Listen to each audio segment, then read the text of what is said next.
as a jumping off point, how do you define engagement? Well, engagement's a passion of mine. It's been what I've been studying for 18 years.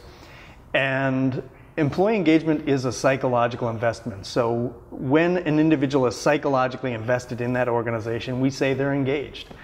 And there are varying levels of employee engagement. There's fully engaged, moderately engaged, underengaged, and disengaged.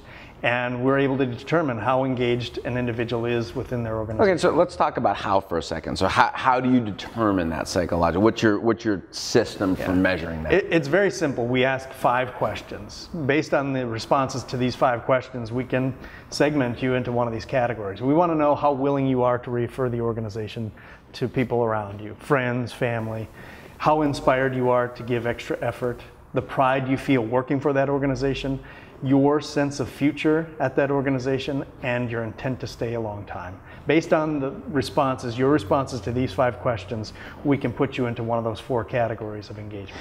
Okay, and so obviously you've been collecting data for 15 years, and so you've got a pretty broad perspective on trends. Maybe let's start with your latest research. So I know you just did research, you've got some new insight into engagement in the U.S. workforce. Give us a few highlights from the last round of research. So the research concluded in March of this year. Okay. We went out to 1,000 random sample U.S. workers. They have to be 18 years and older, full-time employees, and working for an organization over 100 employees. These are the types of organizations that we work with, and so that's the population that we measured. And we found that only 13% of all U.S. employees are fully engaged. That's about 1 in 8 employees. On the other side of things, 24% of employees are disengaged. Now that sounds like a very bleak scenario, but it's actually pretty good based on the last 7 years that we've been collecting this information. So it's improving, engagement's actually improving. It has. And a year ago, that disengaged percentage was 32%. So we've gone from 32%, almost a third of our workforce, being disengaged, being malcontents, being really miserable at work, down to 24%. So it's a big, big drop in the percentage of people who are disengaged. So it's a good time for leaders to put their feet up on the desk and relax, because disengagement is really trendline positive. You know why? One of the big reasons why disengagement has fallen so far is because of the economy improving. There are actually jobs that some of these disengaged people can go to in other organizations, and so they're opting out.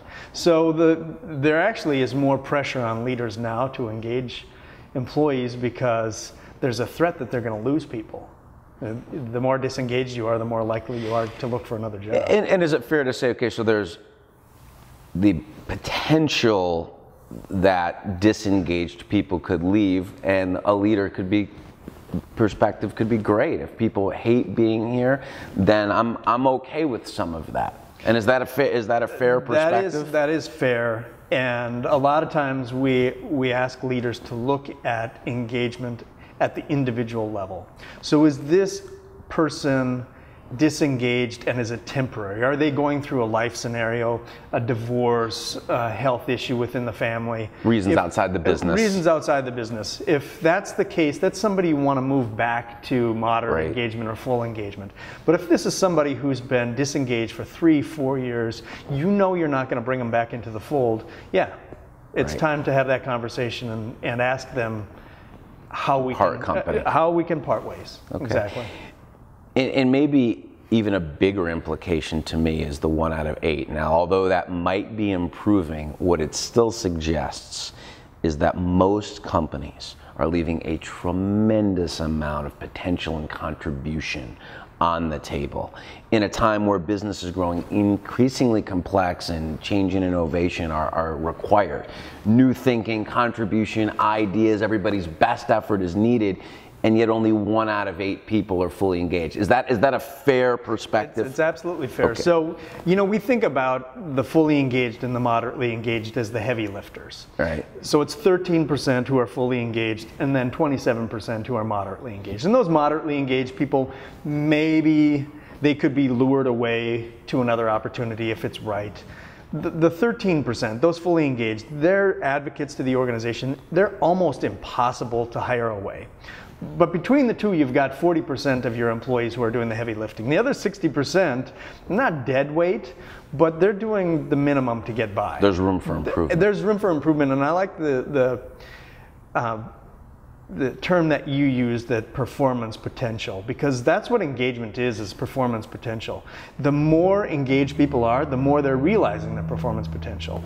And yes, 60% of our country, 60% of the workforce is leaving a ton of performance potential untapped. Okay. Now, that's a big problem.